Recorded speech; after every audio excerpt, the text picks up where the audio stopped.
Hello everyone, it is Leon here and I am with Dave. Hello. Has just come back from Paris, was it, seeing Watch Dogs? I was seeing Watch Dogs. Okay, so tell us, we've seen something before, tell us what we're seeing here, what is happening? Right, so this bit is essentially, these are bases which are called CTOS systems, which is essentially Central City Operating System. Right. In practicality, they work quite like the antennas and encampments you get in Far Cry 3. So you have many of these bases spread throughout Watch Dogs taking Chicago, and in each district you essentially have to hack one of these bases, and specifically the mainframe room found in these bases, to actually fully get all the benefits of that area of the map. It's like, so think in Far Cry 3 you have to scale that antenna to reveal what's in the map. So is the map closed off until you clearly... is this the red section we can see on the map? Yeah, the benefits of it are closed off, so you won't be able to hack anything in that district until you hack the mainframe. So this is using, what's that device called that you've got, the handset thing? I don't think they gave a name, but essentially it's a smartphone that has many different... And you use that, so until you take these bases out you can't hack phones. Yeah, so you can't hack ATMs. security cameras, or you can't read people's profiles in this district, so it's very much like exploring the city, coming across these bases, and these bases then work like the encampments in Far Cry, where you don't necessarily have to adapt. How does this bullet time thing happen here? So this is called focus mode, or the focus, and it's essentially a slow motion mode where they want, Ubisoft Montreal want it to act as a kind of a system that lets you multitask quite easily on the fly. So whether you're doing a hairpin in the corner while hacking a security camera, so it's designed to allow you to shoot and hack at the same time. So it just lets you process things. What sort of things can we interact with then? Because we saw then he made some cover pop up.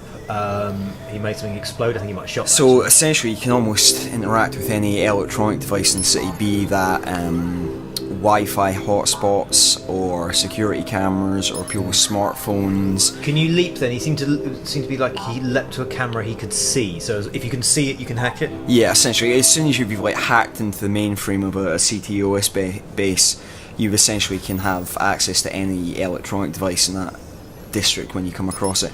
Now, we also got shown these Wi-Fi hotspots, which they almost work like platforming challenges, where you'll see essentially a line which leads up to somewhere, and you have to follow that point of sight to the kind of the mainframe box, and then when you hack into that, you can actually get access to, say if you're hacking into an apartment building, you can actually gain access to, say, people's laptops that we're seeing here. So that's essentially like the webcam in his laptop, so you can see into people's lives, and there's a certain degree of voyeurism and Big Brother going on. Do you get anything out of that, or is it do you just discover things? Or It's all like little personal stories, so you can read through their emails, and it's kind of like showing you the real personality and the kind of darker side of the site. They described it as like seeing its darker underbelly, but also seeing lots of mundane kind of stupid little scenarios, just to give the game some personality. And how is it structured? Because we've seen a lot of what we're seeing here is that he just sort of browses through files, hacks into people's phones, discovers crimes in progress and things that are happening, and then pursues them. There doesn't seem to be any core mission at the moment. There is certainly a very pronounced narrative thoroughfare where there are 100+ story missions which are promised,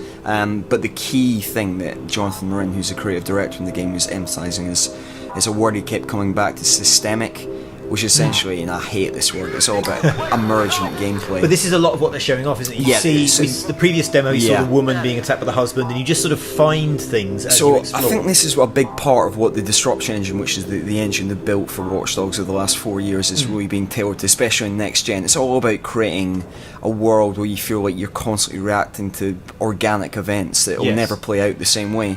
So, in essence, it's about going up to a guy, and in one version of it, he might have a different story. So his stats might be different than another player's, and he might get involved in a crime that might be somewhat different from someone else's game. So it's all about It's all about avoiding scripting at all possible costs. Do we know anything about the main character? We're seeing a car chase here. Yeah. We'll see some of the focus time takedowns in the car in a moment, but he seems to be kind of quite murky.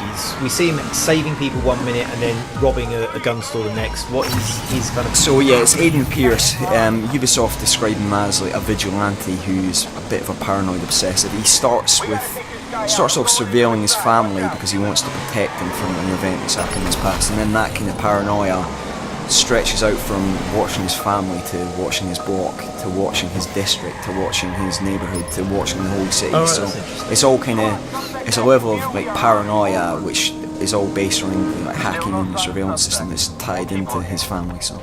And it's one of the PS4 games we've seen the most of so far. I mean, what are your thoughts on it as a kind of indication of the next generation? Yeah, I mean, I think it's going to be a very pretty game that gives us a lot of kind of small detail and divergent possibilities that weren't possible in PS3. Brilliant, thank you very much.